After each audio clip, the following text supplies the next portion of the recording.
The Second Sand War, or the Anthrocon War, was a conflict fought between the Red Diamond League and the Silver League beside their respective allies. The war officially started when Lapharos, nominally a vassal of Visio, declared independence and called on Merconis to aid them in annexing their former overlord. Visio, who had not acknowledged Lapharos' independence, called the Silver League to defend her from Merconian imperialism. For various reasons, many nations not a part of the Silver League would end up heavily involved in the conflict. Collectively, these nations formed the Anthrocon Defense Force, or the ODF. The war would not be fought around Lapharos and Visio, but was instead centered around the border between Merconis and the Pale. But before we start, I would like to ask you to please subscribe and leave a like. It really helps out the channel. Thank you. Now back to the video. The war can best be viewed as a continuation of the First Sand War. Following the war, Merconis was made a vassal of Urarka.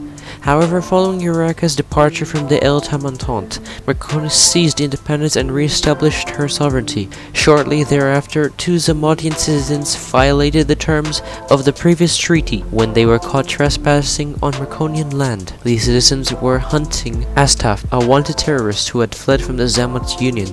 Merconis immediately called upon her allies for support in a war against the Zamot Union, but instead of answering the call, the Pale signed a mutual defensive pact with the Zamot Union, and the USSC denounced Merconis for their imperialist ambitions. Enraged, Merconis broke all standing treaties with the Pale and chose to redirect their warmongering towards them. In the wake of Direwolf's failed invasion of Merconis, Lapharos had been forcibly integrated into Imperila and Lyria. This would transform into nominal vassalage under Lyria's successor, the Kingdom of Visio, but due to rampant inactivity, became nothing more. On January 17th, Merconis supported Lapharos' declaration of independence from Visio, and the two immediately founded the Red Diamond League. Shortly after, Lapharos would declare war on Visio for not recognizing their independence. Following the declaration of war on Visio, Vivid would declare Anatolia, a town in the Pale's northwestern reaches, independent.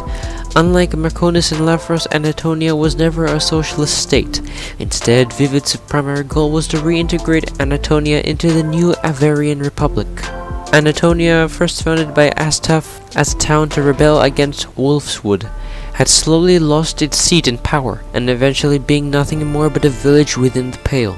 Astaf was able to convince Vivid, who was originally a spy for the Pale, to declare the town independent and later become the People's Republic of Vivigrad after the war ended, where Astaf would run the small nation with Vivid, but as stated before, he had other plans. In the meantime, as Merconian international ties deteriorated overall, Godfrigel also sought out the aid of mercenary groups, which would come by sea across the Sea of Broken Shields.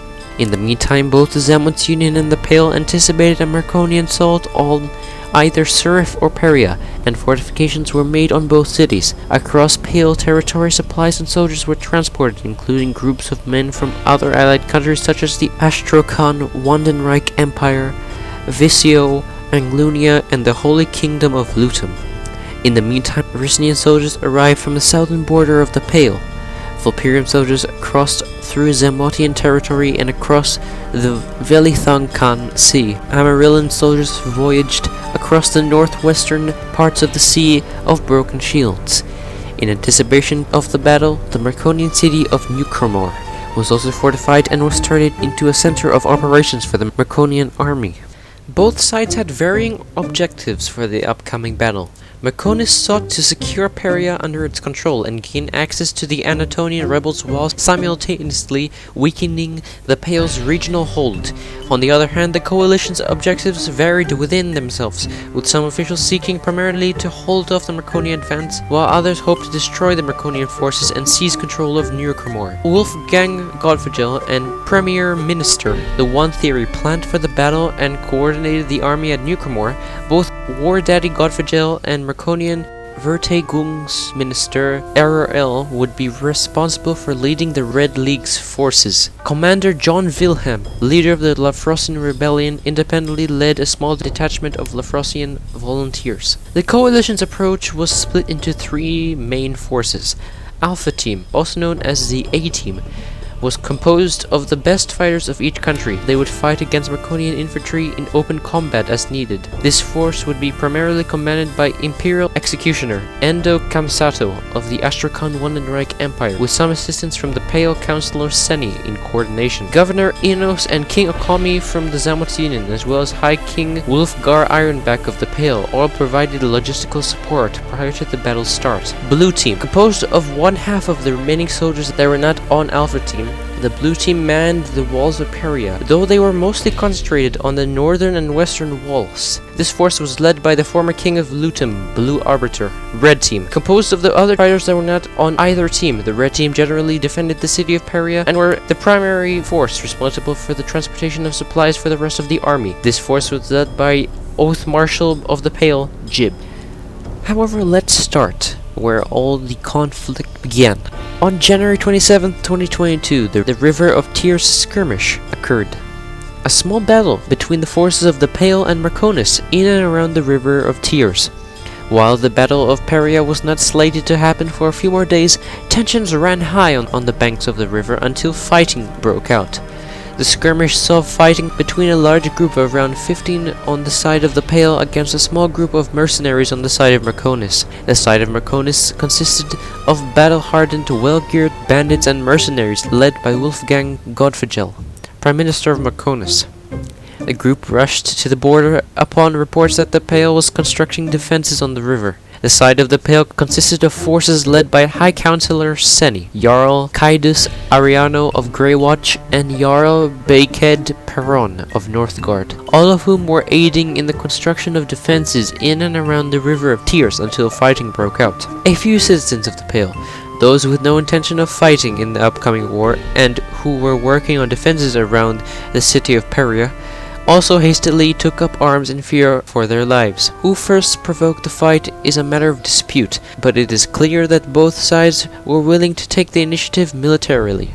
After Wolfgang Godfigel was gravely injured in the initial skirmish, Marconian forces invaded the Northgard province of the Pale with a vengeance. However, the defending Freeman forces of the Pale were hot on their tail, pursuing them around the outskirts of the city of Peria. After nearly an hour of fighting and pursuit, it ended as a victory for the Pale with relatively few losses. Surviving Marconian forces aborted the invasion and retreated across the river back into Marconian territory. Moving on to the first major conflict of the war, the Battle of Peria. The Battle of Peria was the first military confrontation of the Second Sand War, one of the largest battles in Eltam history.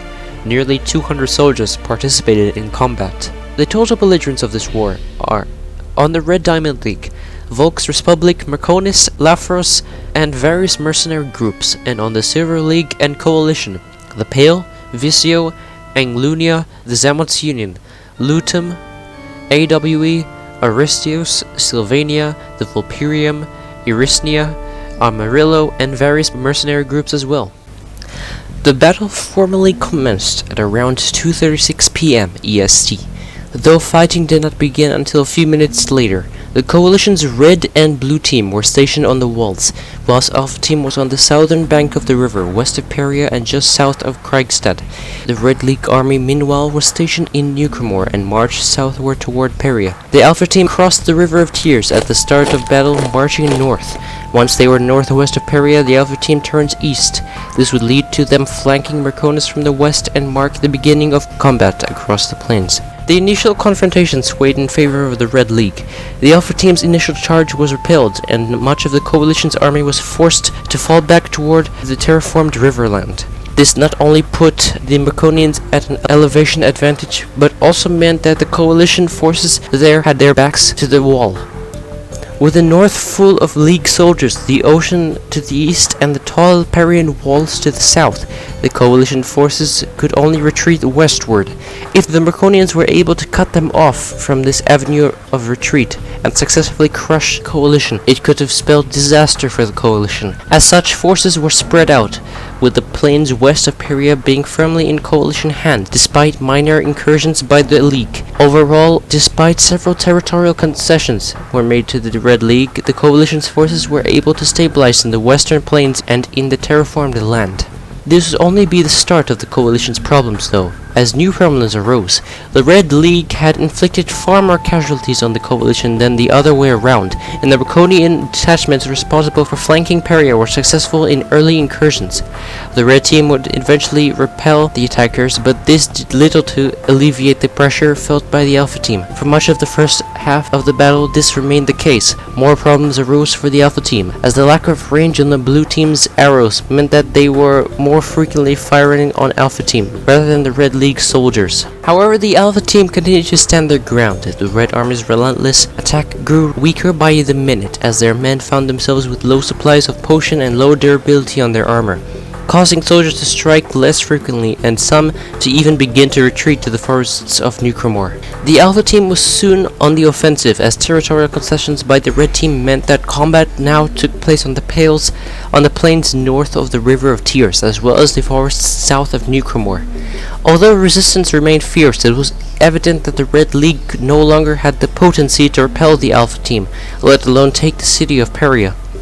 The casualty count began to turn in favor of the coalition, as more League soldiers were isolated and killed as their comrades either retreated or were forced back by the Alpha Team.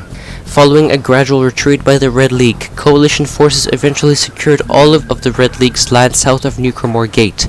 Combat was still active as Red League soldiers occasionally left the safety of the gates to launch hit-and-run attacks on the coalition soldiers, but these proved largely fruitless in either gaining kills or repelling the coalition advance. From here, coalition commanders Seni and Okomi placed a capture block in front of the Nucremor walls, both of which were successfully used by the coalition. The second block to be placed would make Nucremor Gate susceptible to being broken, and Seni soon broke it, allowing the coalition troops to surge forwards. After a third capture block was placed inside of Nucremor, the Red League found itself unable to successfully repel the coalition from their foothold inside of Nucremor. The last remnant of a united League resistance collapsed here, as the remaining soldiers became pockets of disorganized resistance rather than a unified army. Coalition's losses remained low during this phase of the battle, although King Okomi was trapped underground by a league of soldiers and stabbed nearly to death, barely able to escape with his life.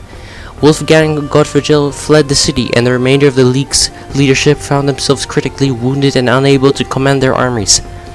By the time the battle formally ended at around 3:40 p.m., much of Nucremor was unclaimed and looted by coalition soldiers, and no resistance remained. Over 150 soldiers perished in the battle, with the Red League suffering nearly 100 alone. Much of these losses were in the last phase of the battle, as soldiers who were isolated or unable to fight were massacred by coalition fighters.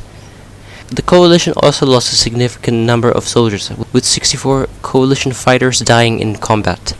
Most of these losses were sustained by Alpha Team, with a few Red Team and Blue Team soldiers dying either in defense of Peria or whilst attempting to enter the front lines.